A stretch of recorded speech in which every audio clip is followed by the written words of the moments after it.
मालेगाव तालुक्यात घरकुल योजनेसाठी एकूण 17,438 लाभार्थी असून यापैकी केवळ 38 लाभार्थ्यांना प्रत्येकी 5 ब्रास म्हणजेच एकूण 182 ब्रास वाळूचे वाटप झाले। उर्वरित 17,401 लाभार्थी वाळूच्या प्रतीक्षेत आहेत। लाभार्थ्यांना ऑक्टोबर महिन्यात वाळू वाटप करण्याचे आश्वासन देण्यात आले। देवळा तालुक्यातील वासगाव येथे झालेल्या ग्रामसभेत गावात अवैध देशी दारू विक्री बंद करण्याचा ठराव मंजूर करण्यात आला। वासगाव वडाळे ग्रुप ग्रामपंचायतीची ग्रामसभा बुधवारी दिनांक 13 रोजी मारुती मंदिरात सरपंच सिंधुबाई सोनवणे यांच्या अध्यक्षतेखाली घेण्यात आली। राष्ट्रीय छात्र सेना व राष्ट्रीय सेवा योजना विभागाच्या वतीने आयोजित तिरंगा रॅलीत 100 फूट लांब तिरंगा ध्वज घेऊन ढोल ताशांच्या गजरात सटाणा बस स्थानकापासून रॅली काढण्यात आली। राज्यात मातोश्री ग्राम समृद्धी शेत पाणंद रस्ते योजना कार्यान्वित करण्यात आली।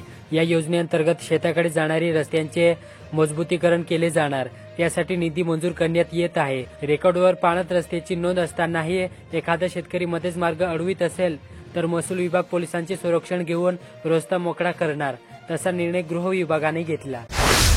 सटाणा शहरातील टेलिफोन कॉलनीमधील श्रीकृष्णनगर परिसरात असलेले श्री राधाकृष्ण मंदिर हे सटाणा शहराच्या वैभवात भर घालणारे आहे।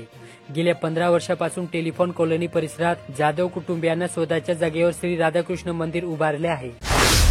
चांदवड तालुक्यात वडाळीबाई गट हा संवेदनशील असून या गटात वडाळीबाई व मंगरुळ असे 2 गण आहेत। सातत्याने मागासलेला गट म्हणून याची ओळख आहे।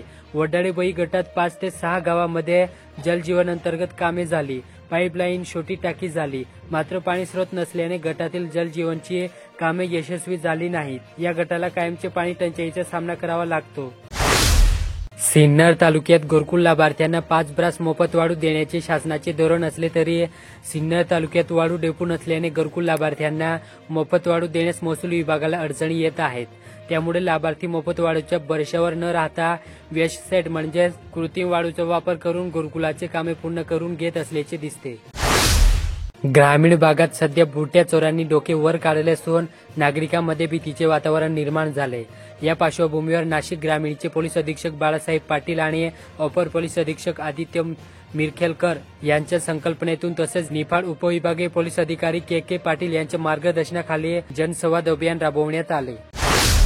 मौजे सुकणे येथील करमवीर रावसाहेब थोरात माध्यमिक व उच्च माध्यमिक विद्यालय ओझर व कुजबे सुकणे पोलीस प्रशासन यांच्या संयुक्त विद्यमाने अंमली पदार्थाविरोधी जनजागृती मोहिमेअंतर्गत गावातून फेरी काढण्यात आली। निफाड तालुक्यात अवयव दानाचा विषय शालेय अभ्यासक्रमात समाविष्ट करणे गरजेचे आहे, असे प्रतिपादन विभागीय प्रत्यारोपण समन्वयक डॉक्टर संजय राखीबे यांनी केले। ते निफाड येथील मोविप्र संचलित कर्मवीर गणपत दादा मोरे महाविद्यालयात राष्ट्रीय सेवा योजनेच्या वतीने आयोजित अवयवदान जनजागृती कार्यशाळेत बोलत होते।